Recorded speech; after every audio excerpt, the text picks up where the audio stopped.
Is it taken? Okay, we're back up on the roof here. There's an awful lot of debris sitting up here, which will rot a cedar roof. We took a leaf blower and blew it out. You actually see trees starting to grow here, and the quality of the cedar is just coming apart. Most of the debris that's in the valley right now is actual cedar from us just touching it with our hands. And that's actually pretty close to the top of the valley. This is still upslope of the chimney.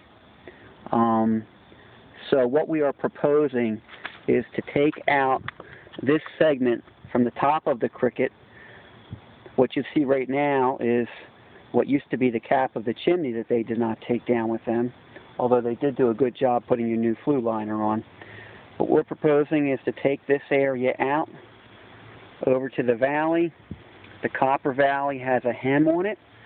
We would add a sheet of copper with a hem on it, reattach it, and put new cedar back in here. We're also talking about, with the chimney, taking an angle grinder, coming in here above the flashing. The stucco was acting as the counter flashing. We're talking about cutting the stucco off down to the brick, exposing the brick, and then terminating the flashing here, where there's actually holes behind it, allowing the water to come in. As we come down the valley here, you may want to call it a gusset. I don't want to walk on it because I don't want to cause any holes. It has been tarred and caulked a few times. Just kind of bear with me as I walk around here. Oh, there's one more thing I wanted to point out. This pipe collar here really should have been run underneath this course, with just this part of the flange sticking out.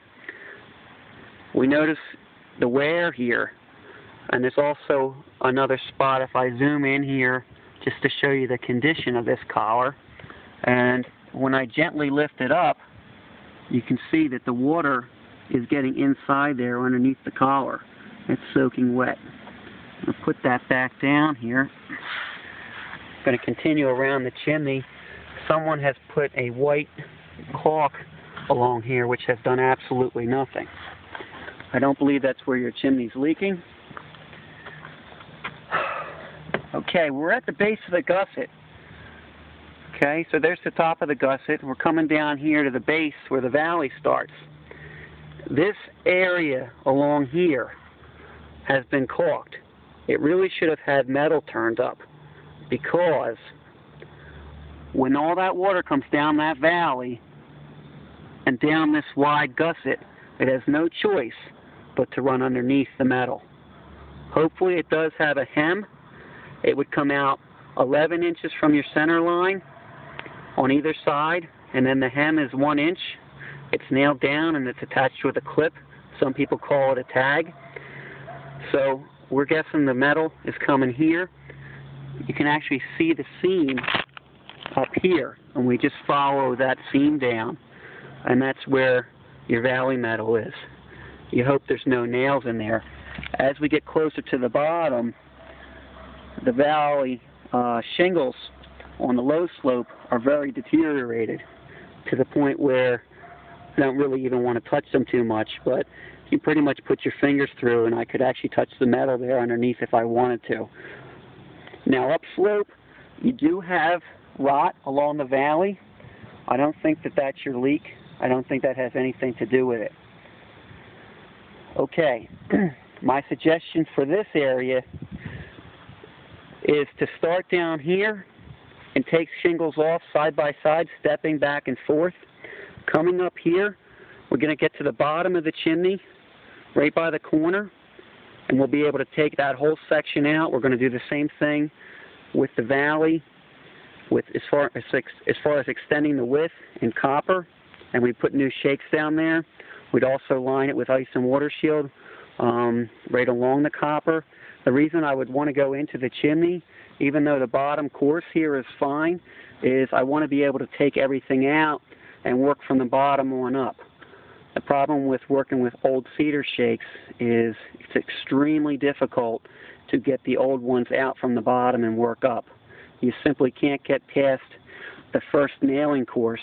If I wanted to take this cedar out, for instance, there is a nail here and there is a nail here. So I have to find a way to get this, which goes, this is 7 here, goes all the way up under here and under here, and I need to get a new cedar in. And I've never seen anyone successfully do that without just causing more damage and run the whole roof. I have 2 options for over here, which I would give you. The first one is going to be to come back 5 courses, ripping everything off, rebuilding this eave.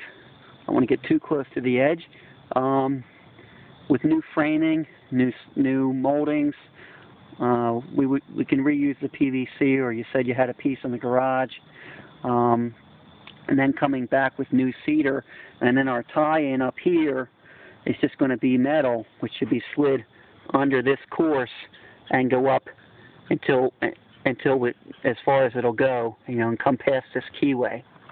Another option, which is going to save a lot of money, would be to take that molding, put a couple wood blocks on the end of those rafters, use a really long screw so we bite into some solid wood, and then tack the molding back in just so we don't have the look of this and it's not going to fall off.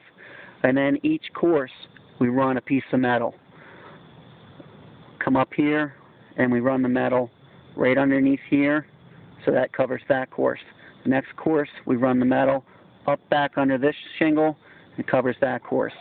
And we're going to go back a couple courses all the way over to where it's not damaged, and all the way back over here to where it's not damaged. I think that's the most economical, but I'm going to bid it in 2 ways. I'll be in touch. Thank you.